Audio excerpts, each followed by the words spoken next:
Honey, I finally finished putting together the Patreon page.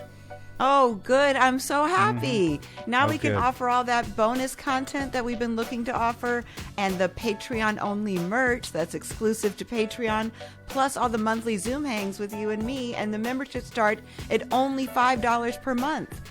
Thank you so much for your support, right? And how can everyone find us on Patreon? You can go to patreon.com/The Only One Podcast, or you can click the link in the bio. Thanks, Thank guys. you. See you there.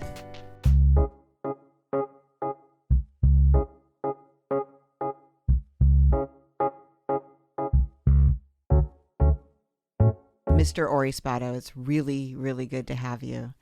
And I wanted to, before we start the interview, just ask you, because I'm so curious, you were in prison for a while. Right. What was the first meal you got when you got out of prison? When I got out of prison? Yeah. My son and my nephew picked me up, and we stopped, and it was an In-N-Out burger. Oh, yeah. Yeah. All right, someplace up outside of Lompoc. Yeah. Oh, Yeah, that's great. It was like a banquet. Yes. Did you get the double with cheese and fries and Animal all that? style. I got everything. You got everything. Yeah. that is, and for those of you who aren't in California, In-N-Out is a legend here. It's a legendary burger place. I know there are a few others around the country now, but really mainly here. And boy, it's always a line getting in there. Always you're going to wait. No matter where you go, it's always a line. It's always amazing. a line, yeah. Thank you for that. I am Laura Cathcart Robbins, and this is the only one in the room. But I'm never the only one in this room. There are actually 4 people here today. But I'm mentioning first my boyfriend, producer, and co-host, Scott Slaughter, who I call Hun. He's here as well. Hi, honey. Hey, honey. So I'm going to tell you a little bit about Mr. Spado. Awesome. His name is Orlando, or Ori Spado. He sold insurance for the Prudential Insurance Company, where he was a leading agent for years. That sounds innocent enough, right? Mm-hmm. Eventually, he moved to Beverly Hills, California, where he became known as a Hollywood fixer, doing favors for A-list celebrities and others. People referred to him as the Hollywood mob boss. In 2008, he was arrested at his home in Beverly Hills and brought to Brooklyn on a Colombo crime family RICO indictment. Ori finished his time in the U.S. federal prison in Lompoc and returned to Beverly Hills, where he is involved in a few film projects and other legitimate businesses. His critically acclaimed book, The Accidental Gangster, is the true story of his life. He lived it, he owns it, and takes full responsibility for his actions of the past. And I'm just going to hold my copy up here because I have a signed copy from Mr. Spado. It says, Dear Laura, thank you. All my love and respect, Ori Spado. Thank you for that. I read this book. It's an amazing book. I'm going to be encouraging you several times during this interview to pick it up. There'll be a link to it in the show notes of this episode, so you don't have to look very far. So this is going to be a slightly different type of interview for me because you're a storyteller, and I just want to hear the stories. So I do want to start by saying that the first time we talked, I called you at 6:20 p.m. and I apologize for calling you at dinner time. And you said, I don't have a dinner time. I don't have weekends. I don't have holidays. I'm always working. And I just thought that was the funniest thing. And then you and I had this great conversation, and I was just I was smitten with your stories and getting you here. I just want to set the table a little bit for some of the stories you're going to tell. You were born in Rome, New York, not Italy. But yeah, in 1944, right? That's it. Yeah, so that's 70. It makes you almost 77. Oh, you got it Yes. right on the head. Almost 77 years 2 old. months away. Almost. Yeah. So here's the first thing that struck me about your book was you were always getting in trouble as a kid. And it seemed to be just like matter of fact, like this was your life. It wasn't a big deal for you to be getting in trouble. Can you tell me a story or some stories about that time of your life? You know, it's really funny. My mother she used to save money at a little bank way, way up in the cupboard. And I remember I had a way that I was able to take money out of it that she would never know. I'm not talking nickels and dimes, okay? And then I elevated myself to quarters. That's about when I was 11, 12 years old. Yeah. Because with a quarter, I went to the gas station on the corner. And I waited till the attendant, because in those days, they went out and filled your car. And I would run in and I'd buy a pack of cigarettes, Camels. Mm. And to smoke them? Of course. Okay. That's when I began smoking. All right. And they would come back. The cigarettes would come back. They were actually only 23 cents. Mm-hmm. And there'd be 2 pennies in the cellophane. Wow. So they came back in the machine like that? Yeah, the cigarettes would come out, and in the cellophane would be 2 pennies. Huh. Then I took those 2 pennies. I ran across the street to the store, Franzais, it was called. And I bought Kit Kats. I don't know if you had them out here. Oh, yeah. Okay, you got like 4. It was like a score. 2 for a penny you got. So I got 8 caramel, those little Kit Kats, And I used to ask the guy for my change back. Years later, you always ask me, give me a penny and ask for change back. That's hilarious. Real penny candy, huh? And, that's how it began. And actually, a friend of mine, Gil, called me the other day and reminded me of how I went into he told me about all the money his cousin had in her piggy bank. And I had to go in through the cellar window, and how I went upstairs and robbed their bank. Wow. Yeah. So wait, did you feel guilty about any of this, or was it just like what you felt like were you entitled to it? What was going through your head? Well, I didn't feel I was entitled. I don't remember feeling guilty. Mm-hmm. I never got caught at those things. Yeah. But I was also the guy that, I was always in a lot of fights. Yes. And things like that there, and always for the underdog all my life. Mm. Never liked bullies. And somebody was being bullied, I take care of it. Yeah, you did. I mean, you talk about that in the book. You're like this defender. When you would see wrong or injustice, you would go and do whatever it took to correct it. And I, that's just something I've been on my life. Mm-hmm. Yeah. And,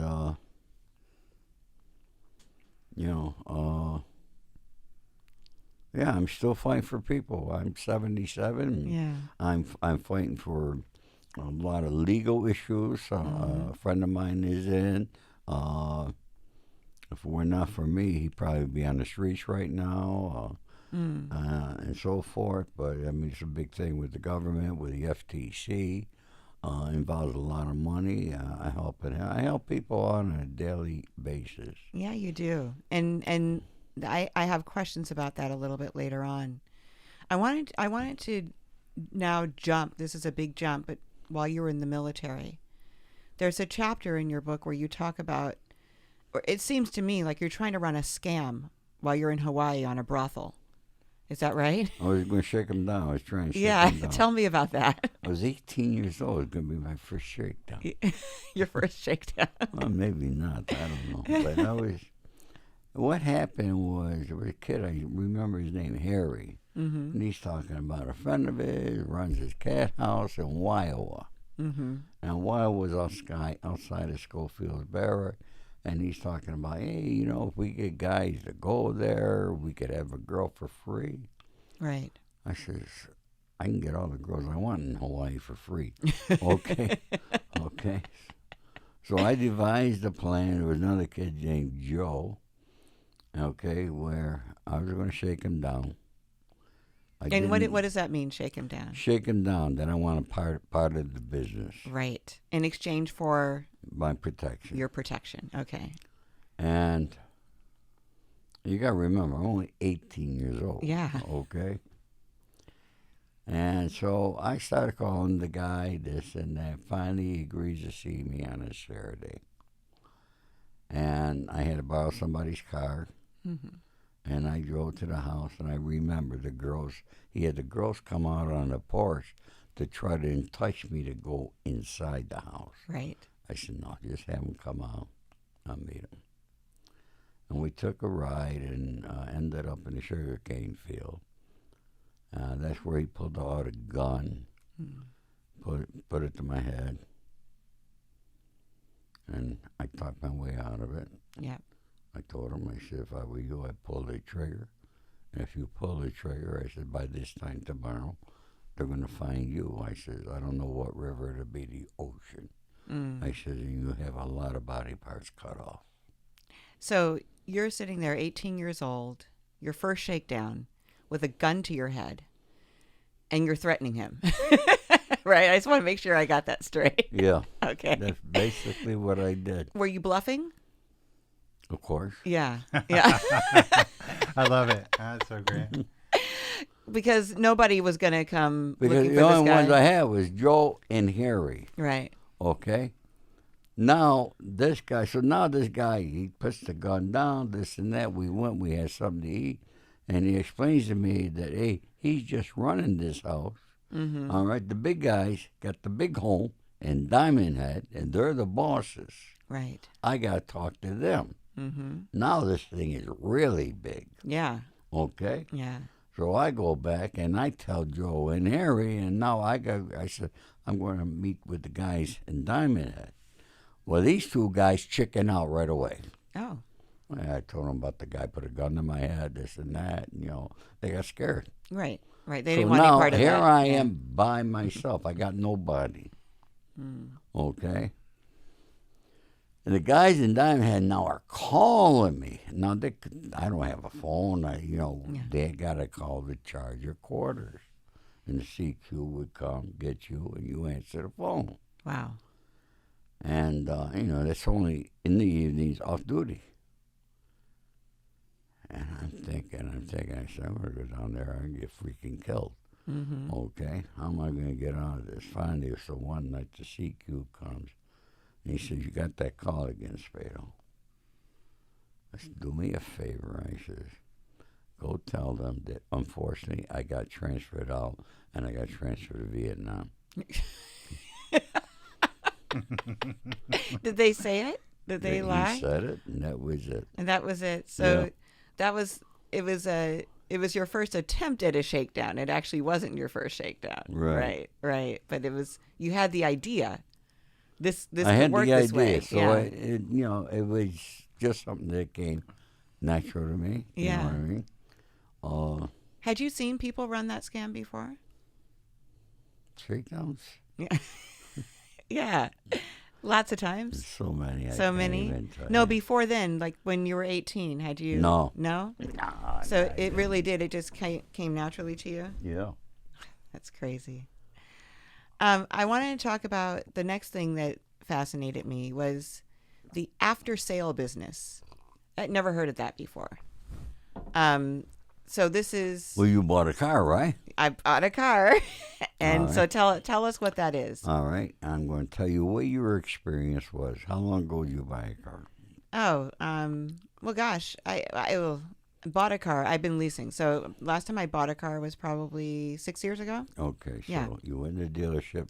Somebody brought you out to demo the car. Yeah. Okay. Then after you drove the car, brings you back to the dealership, then he turned you over to somebody, right? Right. All right. He probably said, my manager, my assistant manager. Nope. Mr. Spado's phone is ringing. Why? Hang on. So you were saying they now turned me over to the manager? So or... they turned you over to the manager. Yeah. So you bought the car, and he probably asked you, how much a month can you afford? Right. Right? And let's say you told him $400. Mm-hmm. Okay? Right in their head, they figure $450, $475. Ah. They're going to increase it. Mm-hmm. Okay? Then they're going to tell you, okay, you want your car protected by the sealant. Okay? You need an extended warranty. So it's only going to cost you $2 a month more. Right. This is only going to cost you $3. Yeah. You're not hearing no big numbers. $2, $3. Yeah. And it goes on and on. Yep. Okay? And boom. That was not how it was years ago. No. I was a pioneer in that business. Yeah. I began in credit life and accident and health insurance on the financing alone. Mm-hmm. Okay? And dealers used to make big money on that, and I made big money. Okay? And it was only pennies a month. You know, if you died, the car was paid off, you got sick, okay? Yeah. It made your payments. And it was only pennies a month back in those days. But I would teach a dealer how to sell a car at cost. This, I'm going back 60s and 70s. How to sell a car at cost and still gross $2,000 So, yeah. How does that work? with all the after sale. With all the after sales stuff. Yeah, The so undercoating. the which was undercoat, called, rust-proofing, sealant, fabric protector, warranties, alarms, and anything else we could find. Yeah. Yeah, So that's a legitimate business. it's legitimate business. And It's very profitable. Very. It was extreme. I was doing millions of dollars a year. Yeah. So also, I just want to say, at this point in your life, you are really kind of living this, from what I read, this kind of dream life. You go to Vegas, like you have fun. You have this very like high roller lifestyle. That's what it looked like. Is Yeah. that correct? Yeah. At that All around, the things around that money bought, I was able to do. I Yes. always made a lot of money. Yeah. I've been hustling since I was 11. Yep. Okay, I sold newspapers. All right, I won I never forget. I won the contest to go see the movie The Bible in Syracuse by getting more people to subscribe to the newspaper. Yeah. And that began by knocking on doors to get new people. I never had a fear of knocking on doors. Right. Right. So, you know, and then from there I became, I bagged groceries in the grocery store. Then I joined the Army. Yep. And while in Hawaii, Waikiki, everybody knew me. I was doing things in Waikiki. And it was crazy. I mean, I go to international marketplace and they knew me. And I was at the Don Ho show every night. Oh, wow. Right. He'd be right there playing his. I remember Yeah. his show. I remember his TV Remember? show. Yeah. And Yeah. he drank Chevis on the rocks, and so did I. And I picked up more girls there. You can't even count them. Yes. I mean, there are so many well-known figures in your book that you dealt with and met and knew and hung out with. So wait, was your dad a made man? No, No. my grandfather was. Your grandfather was. His Okay. father, who I Okay. never met. Oh, He okay. died before I was born. Got it. Yeah, I had that mixed up in my head. I want to talk about meeting Frank Costello. Or no, actually, I want to talk about meeting Sonny Franzais? Sonny Franzais. Franzais. Tell me about meeting him, because that's such a great story. Well, you know, I was Walter Fiveson, who owned Polyglycol Corporation. That's the undercoating. That's the undercoating, the sealant, and so forth. And I had a place in Pompano Beach, Florida. He had a place in Boca Raton. And he's calling me up. He's telling me about all these death threats he's getting. And I said, Walter, yeah, you know, nobody's going to call you up and tell you they're going to kill you. They're just going to kill you. I said, so if anybody's calling you up, I said, forget about it. Don't worry. I'm going to remember that. Yeah. And so then he asked me to close, if I would go back to New York with him, to close Victor Potomkin Cadillac. Victor Potomkin was the biggest Cadillac dealer around in those days. And if you got that count, it was very prestigious. So I flew back. It was a Monday morning. We had the meeting with Victor up in his office. I'll never forget that meeting. Victor was a really intelligent guy, dapper, well-dressed. And I was Like you. I was well-dressed. I always had a suit and tie on. Yeah. And when after we closed it, we went to Club 21 for lunch. Right. Now, this is the days before cell phones. Walter went to call his office. Comes back. He's white as a ghost. Leans over, he says, "Kid, I know you're wired in. There's got to be something here. I just had another threat. So would you stay over and try to find out and get to the bottom of this?" I says, "Okay." So I call my friend Frank Russo. He tells me to call Lou Perry. Lou Perry happens to be the guy that discovered D. Martin Jerry Lewis. And so I call Lou. He calls me back. He said, "I'll pick you up at 7 o'clock. He picked me up in my hotel. We went to Trattoria Siciliana on 2nd Avenue. And as soon as I walked in the place, I knew it was mobbed up there. I remember the guy. Actually, one guy's name at the bar was Dino. And, you know, and I was able to size the place. I could tell who the FBI were and who the gangsters were. Right. And there's Sonny at a table in the back with his wife, 3 of his kids, his real kids. Johnny, Gia, and Tina. Yeah. And I sit next to Sonny. Wait, I'm sorry. Can you just tell us who Sonny was at that? I mean, who he was, but who he was at that moment in your life? Sonny Franzais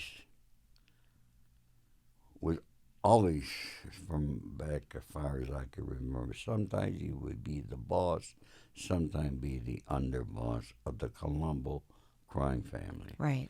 But Sonny Franzais was probably the most feared guy on the streets back in New York. Right. Sonny had done a lot of work. Yes. Had a hell of a reputation, but he was smart. He was smart. He had a lot of recording businesses. You know.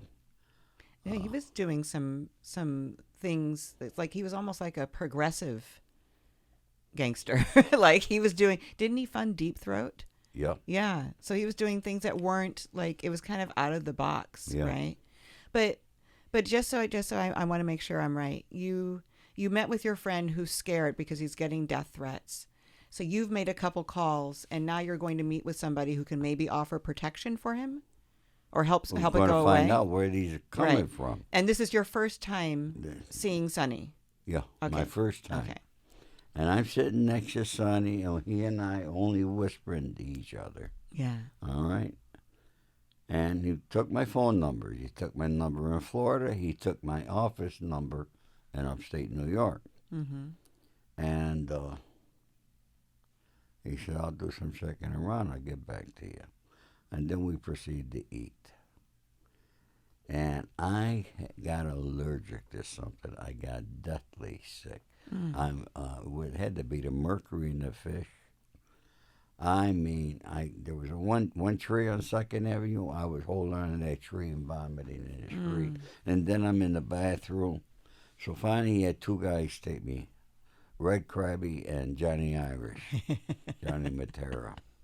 I'm sorry, I love those names. I'm literally writing the names down over here because I haven't heard them in forever. And they brought me to NYU Hospital. And I remember I was passed out, and now I'm laying there, and they got intravenous, and I could hear the doctor ask him, "What's his name?" And the guy said, "You don't need to know that, Doc. Just get him better so we can get out of here." "What's your name?" "Doc, you don't need to know our names either. Just do your job." Did the doctor understand what was happening? I think he got the message. He got the message. So that's kind of crazy, right? You're meeting this guy for the first time, and then he sends you to the hospital with protection. Yeah. Right? Yeah, Sonny was a lovely guy. Really, seriously, Sonny was a very intelligent guy. The best dressed guy. He was dapper. John Gotti learned from him. Oh, really? All the guys growing up who became somebody, they learned from. They all wanted to be Sonny Franzais. Okay? Nobody realizes the power that Sonny Franzais had, not just in New York, throughout the country. Wow. I mean, I watched him one day dispatch people all over the world. He was dispatching people just like a taxi dispatcher is dispatching taxis. You got to go to London. You roam, boom, boom, boom. Take care of this, do that. Yeah. I mean, Commander, right? yeah, and I learned a lot from Sonny. You know, but what happened was, now I was going back to New York, and Walter had different prices with our dealers, and so it was my job. I had to go back to straighten it out. We had offices out near Roosevelt Field, and I was with my second wife, who became my second wife, Rosemary, and we took 2 weeks to drive from Florida to New York. 2 weeks. 2 weeks. That's a long time. Well, I'll tell you. I mean,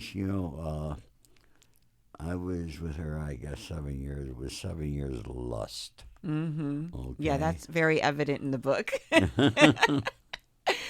And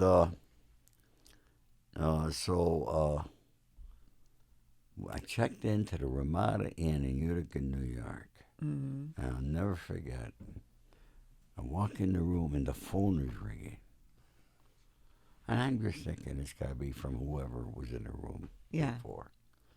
It kept ringing. Finally, let me answer it. I answer the phone. It's a friend of mine, Tommy. Where the hell you been? We've been trying to get you for 2 weeks. Right. You got to be in New York. You got to meet that guy Monday. Call Frank right now. I said, how the hell do you know I was here? Right. Nobody knew where I was going to be. You don't worry about it. How did they know? Do you know? I have no idea, but They just had people everywhere. I've done those sort of things. If I want to know, you go around, you give the doorman and so forth Sure. a few bucks. Let me know when somebody's going to be here. Yeah. Incredible. And so I went to New York, and we met with Sonny, me and Frank Russo. And we had to sit down, and who was making those death threats? It was Michael's stepson, Michael Franzais. Oh, really? Yeah. Oh, and that's why you said his real kids, because he has stepchildren as well. One Okay, stepson, okay. yeah.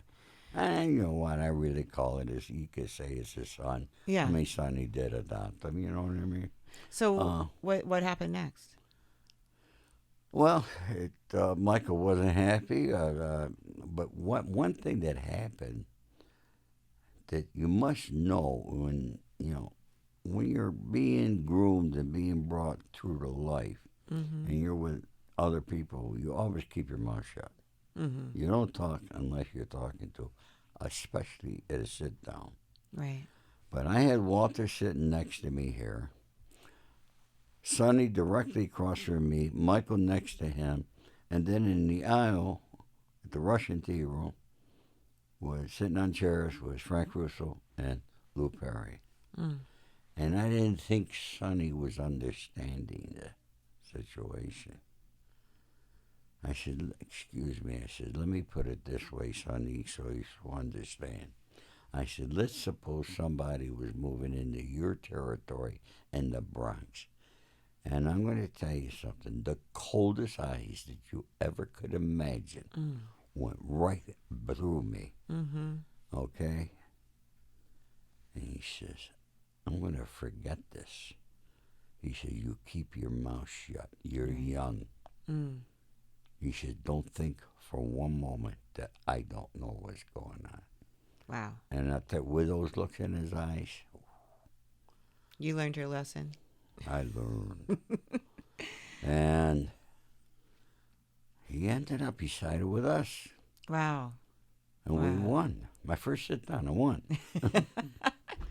That's incredible. And then when we got through, we all left, and we're on a 57, and Sonny comes and grabs me by the arm, walks me to the corner of Broadway and 57th. He says, kid, I like you. He said, you're with me.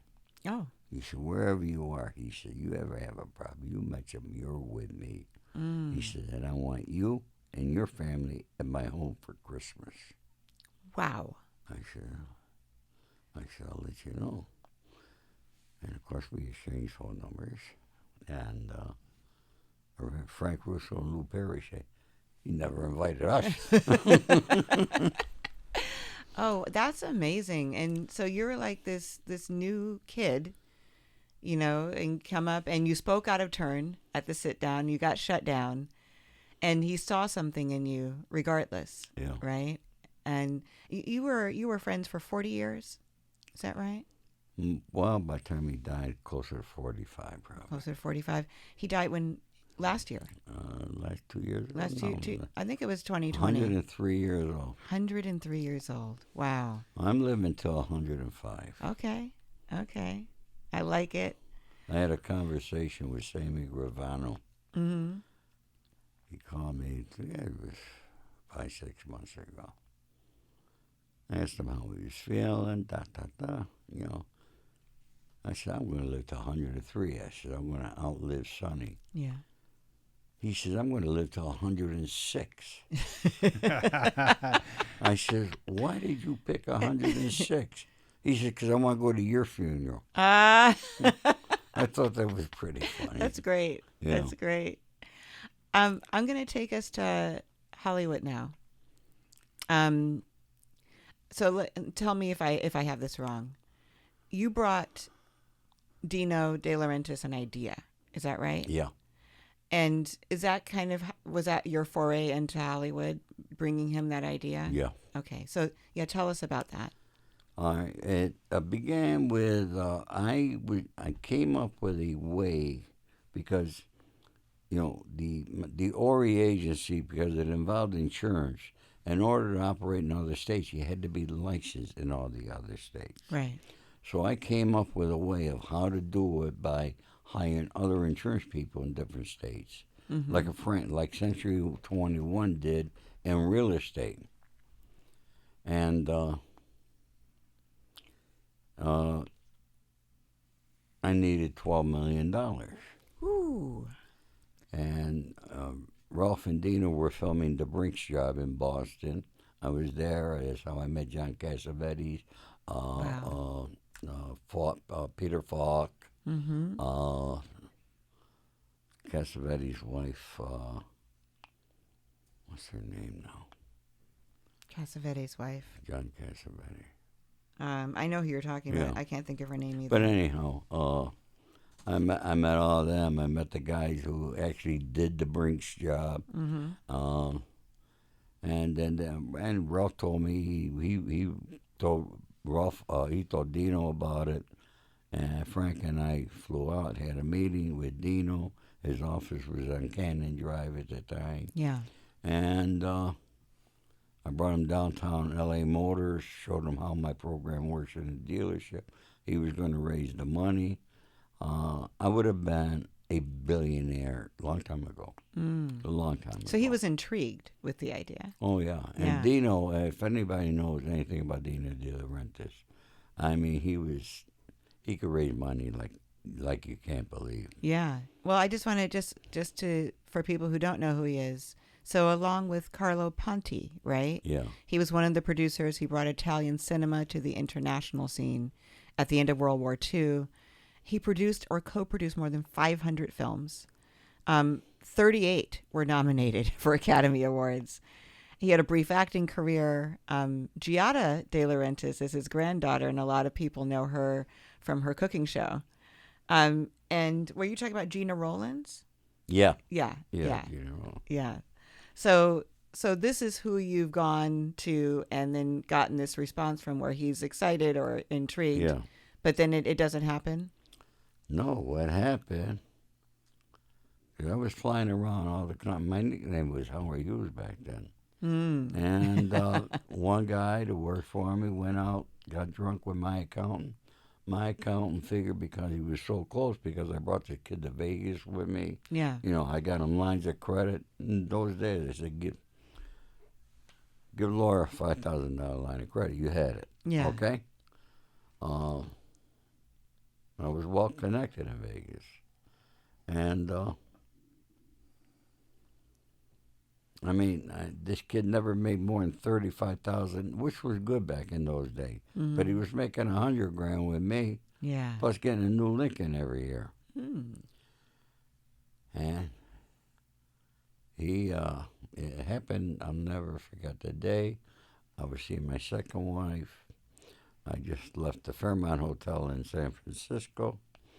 I had my wife, my mother, my kids at my condo in Florida. Mm-hmm. My wife picks me up in my Eldorado, and I tell her I want a divorce. Oh, wow. I've been fooling around. Mm. I said, look, we don't need money. I mean, look, I had the insurance agency. I had polyglycol. I had the real estate. Mm-hmm. I mean, what the freaking more could I do? I'm on the verge of making millions. Yeah. Okay? I mean, the whole world was there for me. Mm-hmm. And she's crying. I said, look, we got money. We split everything. You don't have nothing to worry about. This and that. You're still beautiful. You can find somebody else. Mm. And we get back to the condo. She goes in the bedroom. She's crying. I'm looking out the patio door. There's my mother on the beach with the kids. The phone rings. It's my controller. Mm-hmm. Dick Leamy from the vice president of the insurance company wants to close me down. Mm. But he wants to talk to me. He's at a hotel in LaGuardia. I call him, Dick, what the freak you talking about? I had a deal with the insurance company that I was allowed to use the float of the premiums to build up. You got to remember, I was their golden boy. Right. Okay? Right. And John Morelli found out through my accountant. And he threatened to blow the insurance company in the state of New York, of which they would lose their license. Right. So now Dick gave me a little time. I needed $385,000. There was a recession. I got on a plane that night. I flew back to New York. I was in my office. I had Frank Russo, the lawyer, there with me. My banker, Bob Spear. Mm-hmm. And Bob said, oh, you already owe us $1 million, and, we can't loan you no more, and there's a recession. And I look at Frank, what's the worst that could happen here? He said, you can go to prison. Mm. I said, are you going to defend me? He said, Ori, I'm too old. He said, I recommend Louis Brindisi. It's in my book, What Happened. Yeah. I ended up getting 5 years probation. Right. I lost my license. I lost everything. Yeah. I mean, I had to take whatever jewelry I could find. I went to the pawn shops. It was, and another thing, and I had to build my life up again, which I've done a few times in my life. Yeah, you did a few times in your life. I was really impressed by that, actually, because you would come up, not down to pawning jewelry, but you would come up broke a few times, and then you would rebuild everything. And yeah, so this was the loss of the license was a really big deal. It was. Yeah. And you were on probation. So then you moved to Hollywood, like permanently, right? And how do you become Ori Spado, Hollywood mob boss? Another thing, just by accident. Yeah. I've always had the ability to be able to talk to people. Mm-hmm. Understand people, convince people that they should do the right thing. Mm-hmm. And I remember Dino and Ralph, they were filming a movie. Actor was giving the director a tough time. It was causing the movie to go beyond budget. They're pulling their hair out. I said, I could take care of that. What? How are you going to take care of it? I said, I could do it. No, we don't want no trouble. I said, there'd be no trouble. Mm. I'll go to the studio. I went on the set. I grabbed the actor, took him in his trailer, sat down with him, explained things to him. Mm-hmm. He agreed with me. Brought him back out, had him shake hands with the director, left. Word went around, and then studios, agents, lawyers, I got the calls. Wow. So that first one, you say you could take care of it, and you're pretty sure that you can, or were you bluffing then too? Like you didn't know. You knew that you could take care of it? I know that I put my mind to something, it's done. Do it. But this actor didn't know you, right? No. So he agreed to go to his trailer with you to have this talk. Do you think he was scared? Look, listen, you got a little problem here. Yeah. I want to talk to you. Yeah. All right? Come with me. Yeah. And then you convinced him not by threatening him. Never threaten nobody. Never threatening him. Did you carry a gun then? Nope. No gun. No gun. So I can get more done with the brain than you're going to get done with a gun. Okay. So you knew you weren't going to threaten him. You knew you were just going to convince him to do what was right for the film. Yeah, but right? you got to understand something. Yeah. If you take a look at me and you hear my voice, Yeah. what's the first thing that comes to your head? That you're Italian. And I'm a gangster. That you're a gangster. Yeah. I didn't want to say that. Yeah. But yeah. And The way you speak. The perception was always there no matter where. Anywhere in Hollywood, any restaurant, bar, any place I walk in, the perception was always there. Mm-hmm. And then, if I could talk to you, at least you don't look at, I may be here alone, but there's another 500 guys behind me. Exactly. You don't even have to say their names, right? No, never. You could just so like, how do you get paid for that? Like, did that guy pay you, the studio, whoever called you in and said there was that first one I did, I got no money. Right. But when the calls came in, then I started getting paid. You started getting, so like how much would you get paid for settling something like that? On one call thing. Yeah. 25 grand. 25 grand. 25 grand. And what year was this around that you were starting to do? Early 70s. Early 70s. Under the table, I suppose. Well, of course. Of course. So this is, so I'm sure you watched Ray Donavan. Did you ever watch that series? Great show. Yeah, great show. Do you think that they took parts of your life for that? I'll tell you a story. Tell me. When I got out of prison, I casted a film along with my friend Jack Gelati. I got Jack Gelati. He casted it. Okay. I got paid to cast it. Mm-hmm. Okay, for my connection. And some young director out of Philadelphia. And Pooch Hall was in the film. Mm. And we had a dinner at the Boa. He's Bunchy, right? He's John Voight's son. Yeah. And so Pooch comes in for the dinner. We're all sitting there at the Boa, big round table. I was with Thurston K, who's star of the Bold and Beautiful, Jack Gelati next to him. Mm-hmm.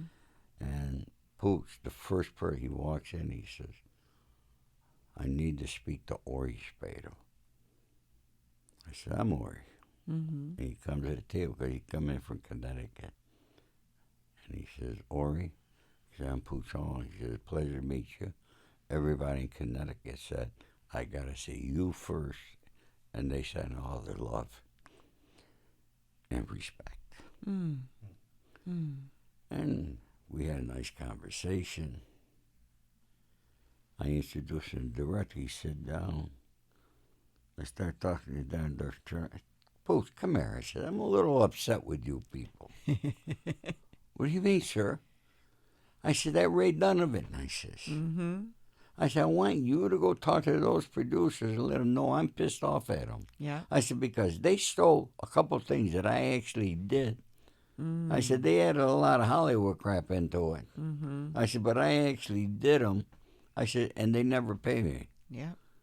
No, yes, sir, I'll let them know. I said, okay. Mm-hmm. And would you believe that John Voight, I run into him every time I'm taking a walk in Beverly Hills. Yeah.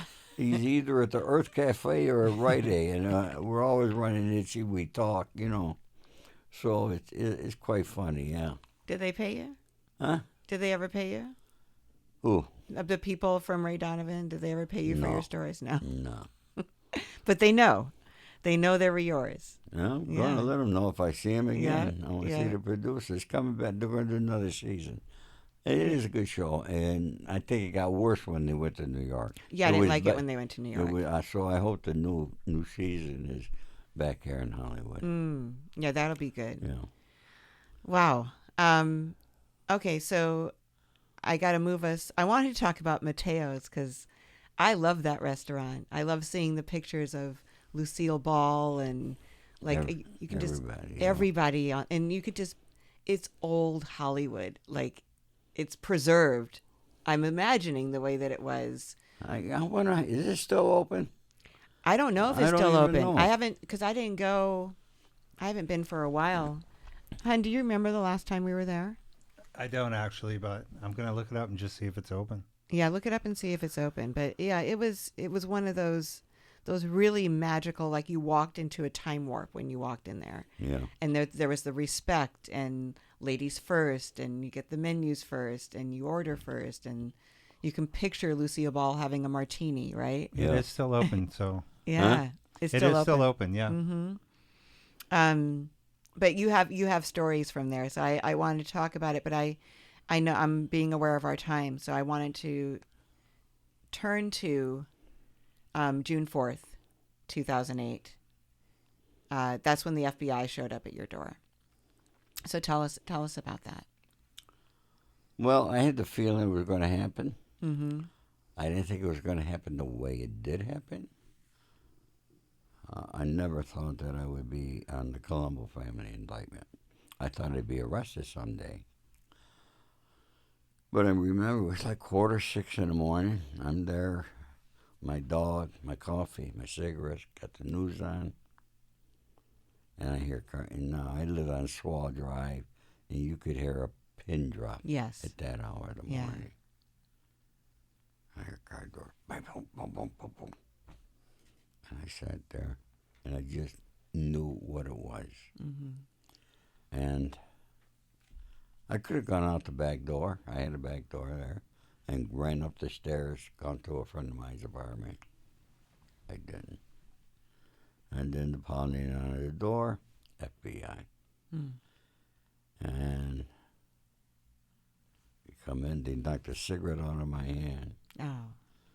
put the cuffs on me. My son thought it was a TV. Comes out of his bedroom to tell me to shut the TV down.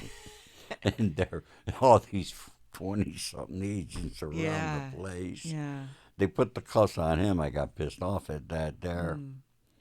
And then I said, "Why you arrested me for?"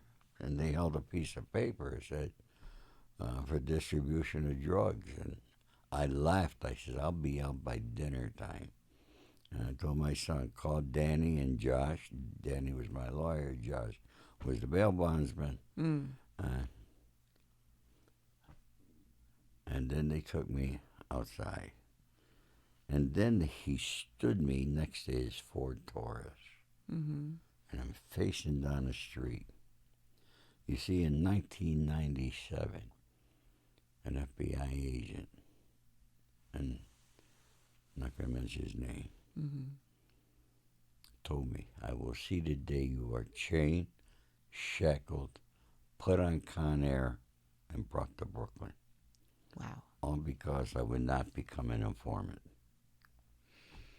1997, this was 2008, 11 years later. Now, as a result of me and what I did, he got demoted and put on the fugitive crime force.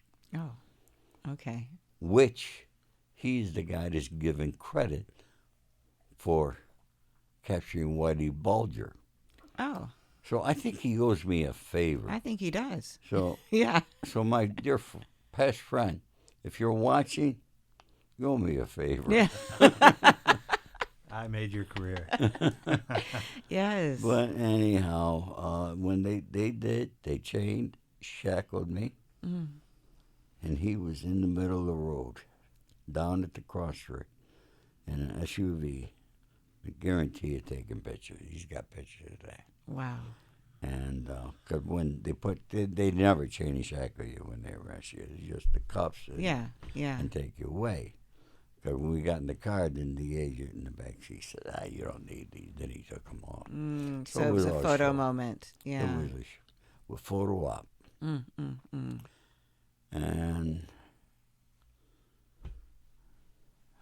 I didn't make it home for dinner that night. No. They put you straight on the plane? On Con Air? No. First, they lock you up at MDC, Los Angeles. Uh-huh. I was there, I don't know, 5-6 days.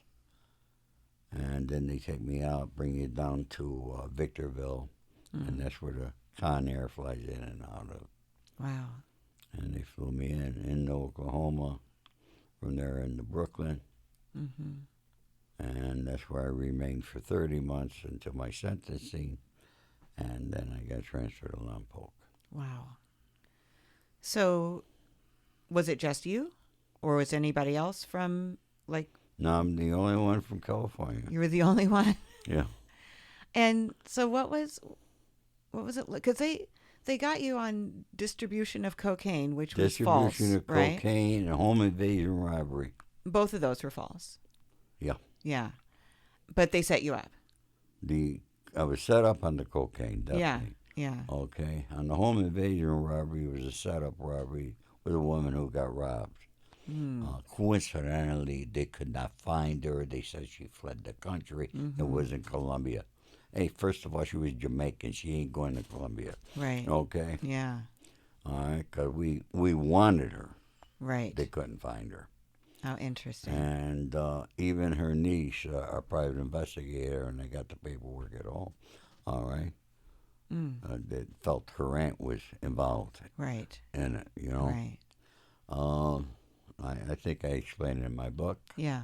You do. Yeah. And then, so, how was your time in prison? Was it like in Goodfellas, where it's like you guys got your separate section and you were able to bring in food and whatever? Well, or it's not was like you're getting food in from the outside. Okay. Okay. Yeah. But there was one guy, his name, we got food from the kitchen. Okay. Okay. And we had guys, I'm going to tell you something, I had pies. You can buy them on the streets. They were so good. We had some guys who cook like you can't believe. And, you know, we did have our own table, of course, in our own area, you know. But, you know, and we shared the food with, you know, other people. If you're Italian, organized crime in prison, who never read it, you're well respected. And I was always well respected. I had no problems. You know, it's anything you do in life is in mindset. Okay, so my mind, the moment I got arrested and I was in prison, my mind changed. Okay, that I got to accept this here, and now what am I going to do to make the best of it? Yeah. Okay, your mind is the most powerful thing you have. Okay, and you know, some people cry, some people bitch. What are you gonna do? You did it. All right. They didn't get me for what I did do. They got me for what I didn't do. I still gotta fight it. Right. You know, and you know, the cocaine got dismissed originally, but it took me 30 months. All right, fighting it. I wrote my own motions. I studied my case. I went through 4 lawyers. Wow. I mean, you know, one thing about no matter, you know, all the Italians, we all got together, whether you were Gambino, Colombo, Bonanno, okay, we share emotions. There's a lot of things that, you know, we help each other out. And, you know, we're good guys. We're not bad guys. Yeah. You know, people watch these movies and it looks like we're bad guys. But the neighborhoods that we live in are the safest neighborhoods in the country. All right? And we make a score. We take care of that widow down the street that's raising 2 kids. We give her a few grand. We don't ask for her back. Okay, we do things like that. We got big hearts. Yeah. Sometimes we're suckers because we go for good stories. Yes. You know? Yeah. Yeah, we like to dress sharp. Yeah, we like to spend money. Okay?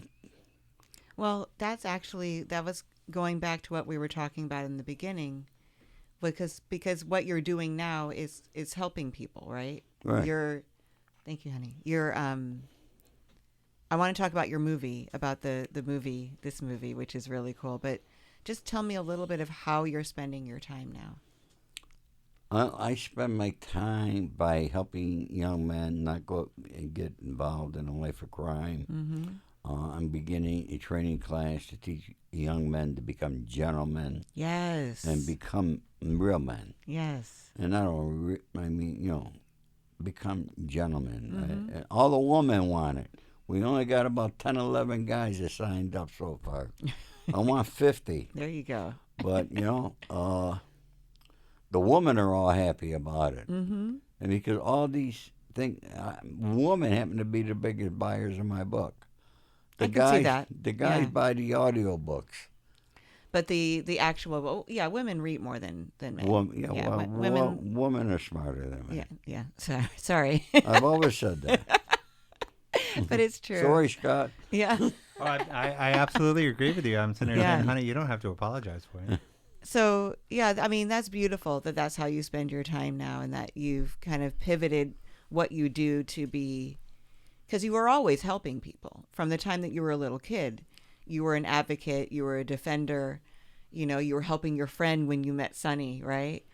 But to just channel all your time into helping people and putting your amazing life onto the screen. So tell us about that. Tell us about the movie. Well, I'm very blessed. Through a friend of mine, Armand, I met George Gallo. George Gallo and I became very close. He's like a brother, really good guy. George Gallo did Bad Boys, Middlemen, several, countless of movies. And he's going to be directing The Accidental Gangster. Amazing. And right now he's finishing. He just finished a film with Morgan Freeman. He finished filming in Mississippi. But the beginning of it takes place in Italy and Rome. And he's doing that by Zoom. Oh. But, he had to send a crew there, and he looked for locations with FaceTime. I mean, George is not just a director. George is a musician. He's an artist. His artwork is in museums throughout the world. Oh, wow. I didn't know that. Oh, yeah. And, extremely creative individual. And the script is written by David Steenhoek, who I happened to meet in a clubhouse room. That's great. Yeah. And, and I introduced him to George. George said, let's give him a crack. And within 30 days, he finished the script. Wow. That's fast. And he sent it to me, George, my son, my son Anthony. And Anthony read it, said, Dad, I think we got to be changed. We made the FBI agent a female. Oh. Okay, so that you can't, It's a big lead part. And her name is Gabiola. And I said, okay. I said, well, let's give George a few days and let him read it. And then next morning, I'm up early. 4:15, I'm sitting there. I get a text. Are you up? From George. Yeah. Can I call you? Yeah. Hey, holy shit, where'd you get this guy? Now, coming from a writer like George Gallo, this is huge. Yeah, I mean, people don't understand how they were coming from somebody like George Gallo. Okay. Saying, this kid is good. He knocked it out of the park. Oh, that's awesome. See, my film is not like a normal gangster film. It's going to be totally different than you ever could imagine. And so we had a Zoom call. We're working on it, putting the budget together. We predict between $30 to $50 million. Nice. Hopefully we get Sam Rockwell to play me. That's what we're looking for right now. That'd be great. I love him. Yeah, I love him. So, everything is timing, who had their work and getting all the actors together. It's, it's not an overnight process. No. It's a creative process. But I'm happy about it. Yeah, well, it sounds like your story is in really good hands. It sounds like you have the right people on it. What so you're that's going great. to see in the film are things that are not in the book. Oh. This writer spent countless of hours with me. Yeah. talking about other things. Sure. You know what I mean? Yeah. You know, so many things. Like if I wrote a book, it would have been 10 times larger. Yeah. Yeah. You know? So he's getting, it'll be this, but it'll be more than that as well. Much more. Fantastic. Where can people find you and buy your book? Okay. Anybody wants an autograph book? Yes. Like mine. Like yours? Yes. You have to have a podcast and Okay. invite them to your house. If they go to my website, theaccidentalgangster.com, Mm-hmm. okay, I charge $59 for an autograph book. Mm. If they mention this show, Yeah. all they need to do is purchase the book plus shipping, and I will autograph. But they Oh. need to put in the mention the show. remarks section, Yeah. the The only show. one in the room. Only one in the room. Yes. Right. Okay, and of course it's available at Amazon, Barnes & Noble, Indigo, chapters up in Canada, Mm-hmm. and countless other places. Great. Well, don't be the only one in the room who doesn't order the book and get your signed copy. Mm-hmm. Mr. Spado, thank you so much. This was wonderful. Thank you, Laura. Yeah. I enjoyed this very much. Me too. Hi, I'm Ori Spado. I am the only accidental gangster in the room.